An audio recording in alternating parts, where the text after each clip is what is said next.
Hello and welcome. My name is Michelle. I am your emotional resilience coach. Thank you for joining me. Please do hit like, subscribe, the notifications button. Today I want to talk to you about what to do on those days when we wake up and we can feel it's going to be a heavy day.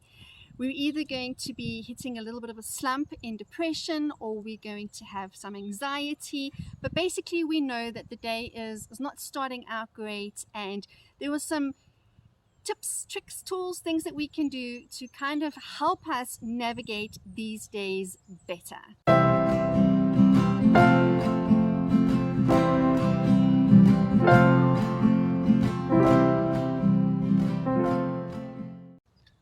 Okay, first and foremost, get out of bed as soon as you can. I have noticed on those days, the longer I stay in bed, the longer I just lie there, the worse it actually gets. The more that sinking feeling just descends over me.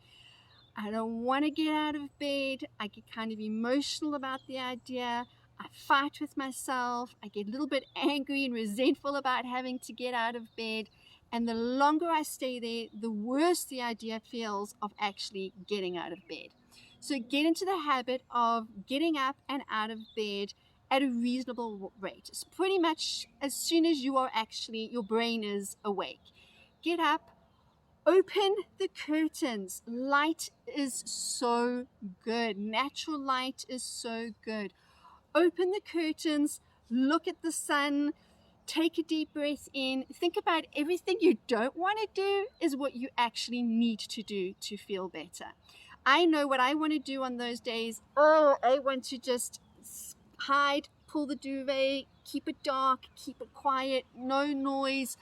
Just to have a really steady, really quiet morning. And I just slump down deeper and deeper into my bed, and I just go in and out of sleep. But the problem is that in those moments, our brains tend to run away with itself. And this is when we do things like ruminate, brood, cry over what was said, what happened, what didn't happen. None of it is actually a form of self-care that is conducive to helping us feel good, or helping us at least feel like we are on top of this. Rather we want to be on top of these feelings than let these feelings be on top of us. All right, the next thing you want to do, maybe open up a window, get some fresh air into the room. If you can, walk out onto a balcony, even better. Walk around your garden. Just this morning at 5:20, my puppy was outside. We are now in spring, and we have monkeys in our gardens early in the morning, and the monkeys were pulling through, and our little puppy was very unhappy with this idea. And so I was walking around the garden, and it was really just getting light, and it was 5:25 this morning, but it was a great way. I was doing a little bit of exercising, stretching my legs a little bit, chasing after my puppy. You don't have to do all of that. Even if you just stand outside and just do some deep breathing, if you just stretch a little bit, if you like to do yoga and you want to take 10 minutes to just maybe do a little bit of yoga. While I do yoga, again, this is just a hack that I use to kind of keep my thoughts contained. That is when I do my affirmations, or even if you're too tired for that. Sometimes when you're feeling very heavy, you're feeling very foggy and very cloudy, even trying to string thoughts together can sometimes feel exhausting. And this is when our brains just kind of rush to the worst case scenario, and it just like a steam train goes into all the wrong places. So if affirmations seem like hard work right now and it's not something you really want to do, then just a little bit of gratitude. Look around. What am I grateful for? Thank you for the trees. Thank you for the birds. Thank you for the fresh, cool air. Thank you for whatever it is you want to just be thankful for. It's a great time to just lean into gratitude. If you have time to sit down and write a few words of gratitude, that is great too. But sometimes in the mornings can feel a little bit stressful. Take 5 to 7 things that you are grateful for. Just ponder on it, think about it, and lean into that sense of gratitude. Thank you for whatever it is you're thankful for in your life. Do a list on what has to be achieved that day. Let it be a reasonable list. Take into account that you're not well. We are happy to take sick days when we've got the flu and when we have colds, or if we've got tummy aches, or if we've got heavy headaches, and our body kind of throws up that white flag and says, okay, we've gone so far, no more, enough now. We kind of, all right, it seems justifiable, but we don't do this enough for ourselves when we're having down days mentally and emotionally. And so just put a reasonable list of, all right, what needs to be done today? What are the priorities for today? And be honest, be fair. Don't squeeze it all in.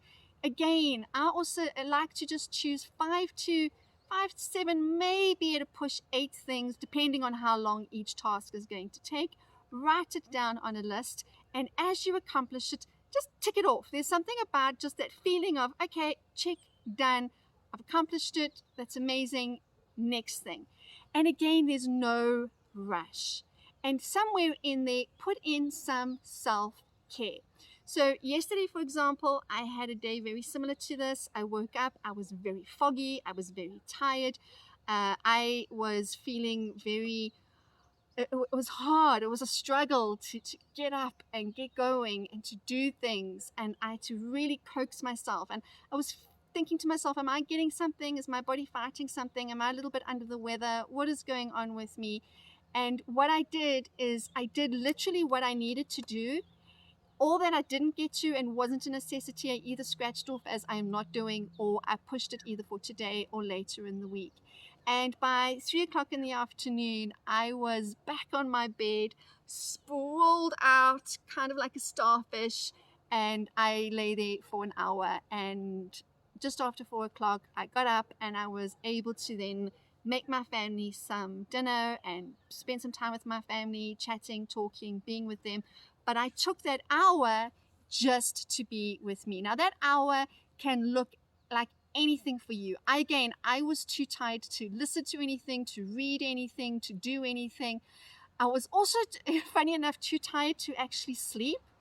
But what I did do is allow my body to just rest and to just be with myself, just be in my body, work out, where am I feeling off? Is it my head? Kind of do a scan from the top all the way down to the toes.